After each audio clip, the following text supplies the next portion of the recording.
Дорогие друзья, я приветствую вас. Сегодня у нас необычная тема, и мы будем говорить про юмор. Я тоже вас приветствую. Ну, про юмор так про юмор. Две причины, почему вам стоит научиться шутить. Во-первых, юмор здорово снимает напряженность в общении, когда есть конфликтная ситуация. Юмором мы поднимаем настроение другому человеку, он начинает расслабляться, и у вас появляется такая нотка доброжелательности, и вы уже готовы к компромиссу. Во-вторых, ученые пришли к выводу, что при смехе у человека активизируются те части мозга, которые отвечают за творческие решения. Марина, Да. а чего ты все время говоришь? Давай я это скажу.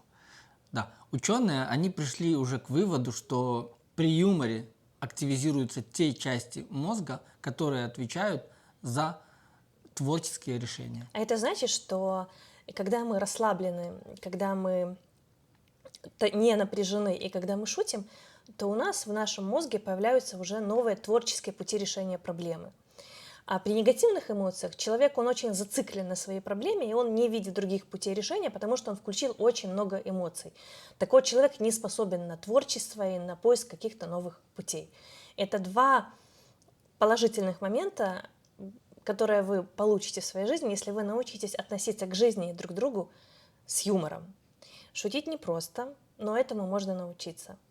Юмор — это в первую очередь не какие-то шутки-прибаутки, остроты и сыпать анекдотами и учить анекдоты наизусть. То есть юмор — это такое хорошее средство, чтобы предотвратить конфликты и приблизить, так сказать, примирение сторон.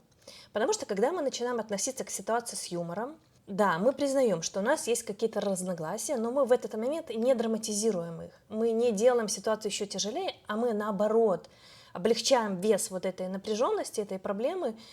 Ну, такой образ есть, когда мы летим на воздушном шаре. И когда... Мы летим на воздушном шаре?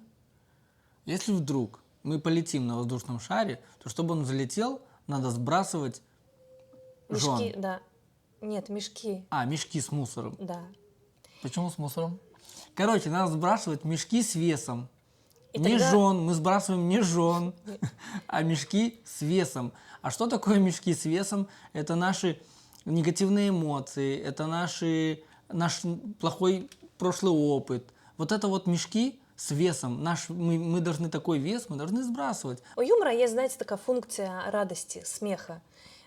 Положительные эмоции, они вообще укрепляют здоровье, об этом говорит даже Библия. И поэтому мы ничего плохого не сделаем, если мы... Прочитаем притчи Соломона, например, 80 глав. Нет. Шутка.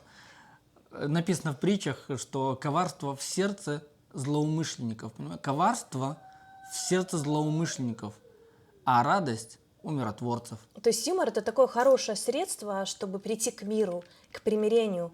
Что происходит, когда мы шутим? Вот есть напряженная ситуация, да, и вдруг кто-то один из пары, или муж, или жена, немножко подшутил над...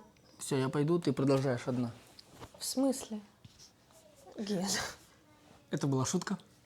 Что происходит, когда в моменты напряжения и ссоры один из пары, муж или жена, решил немножко добавить юмора?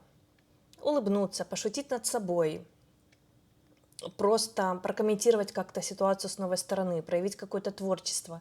Сразу появляется ощущение, что все не так плохо.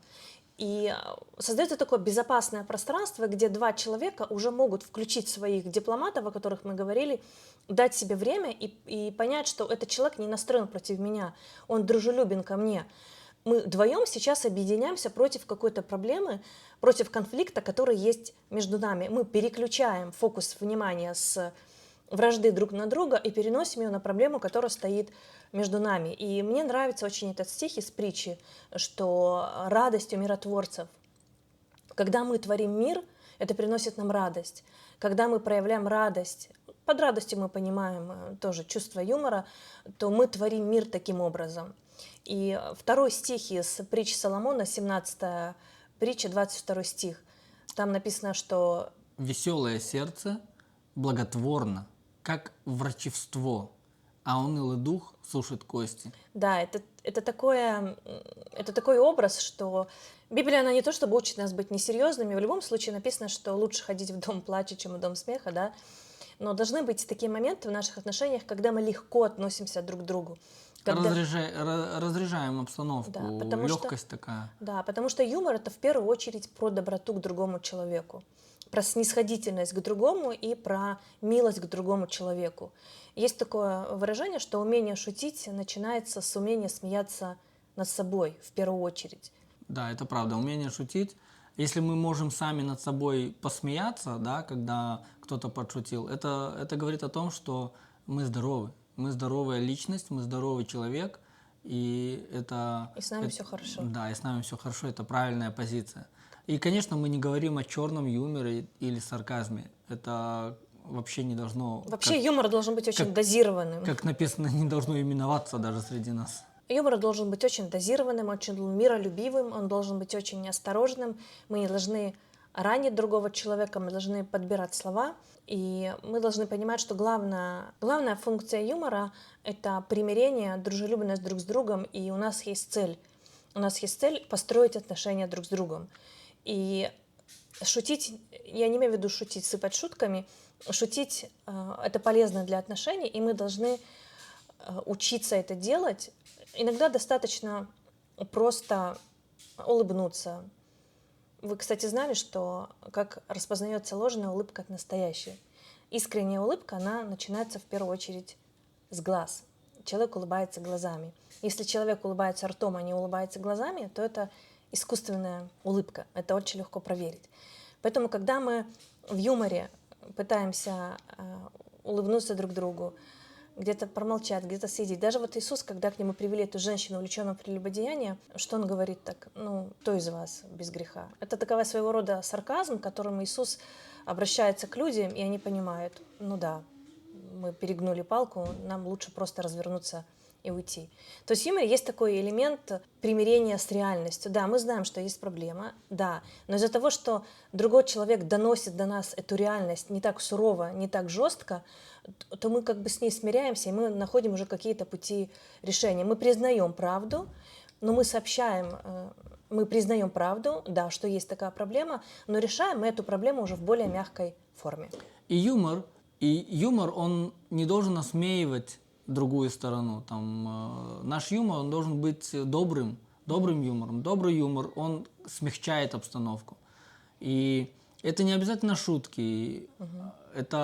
Юмор это просто о доброте. Юмор это о положительных эмоциях.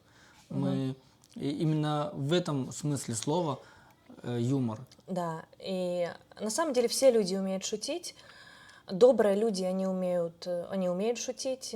Если вы относитесь к разряду таких остряков, которые умеют только сарказничать, то это не юмор, это просто издержки характера. Мы же призываем вас научиться быть доброжелательными друг к другу, научиться замечать какие-то моменты, за которые вы можете ухватиться в моменты конфликтов и споров, и учиться быть добрыми друг к другу. Давать себе вот эту возможность заметить напряжение и сбросить груз этих тяжелых мешков, вот этот образ с воздушным шаром, когда мы сбрасываем. Хочется в моменты конфликта вспомнить все плохое, но давайте будем в эти моменты помнить о том, что нам надо взлететь, нам нужно подняться над этой проблемой, нам нужно вырулить как-то из этой ситуации и не вспоминать прошлое, не пророчествовать в будущее. Можно просто с легкостью пошутить и сказать что-то о себе или об этой ситуации. Не драматизировать ее, а сказать, есть такая проблема, но это не значит, что мы из нее не выйдем. И психологические исследования говорят о том, что и многие пары говорят о том, что когда у них спрашивают, и особенно пожилые пары, что помогло вам дожить до такого преклонного возраста, до золотой свадьбы, 50-60 лет в браке, они говорят, мы до сих пор шутим друг над другом, мы до сих пор умеем подшучивать, потрунивать друг над другом. И это не говорит о том, что мы высмеиваем друг друга, это говорит о том, что наш фокус, он не на проблеме, а на друг друге. Когда наши отношения стоят на очень важном месте в нашей жизни, мы можем над ними шутить. И мы призываем вас быть добрыми друг к другу, учиться подшучивать друг над другом по-хорошему, по-доброму. И вы увидите, как, практикуя такие вещи, ваши отношения, они будут более легкими, игривыми, более дружелюбными. и вам будет легче, гораздо легче решать какие-то конфликтные ситуации в вашей жизни. Да, и не забудьте, что в Библии написано, праведник едва улыбнется. Это была шутка, такого в Библии нету.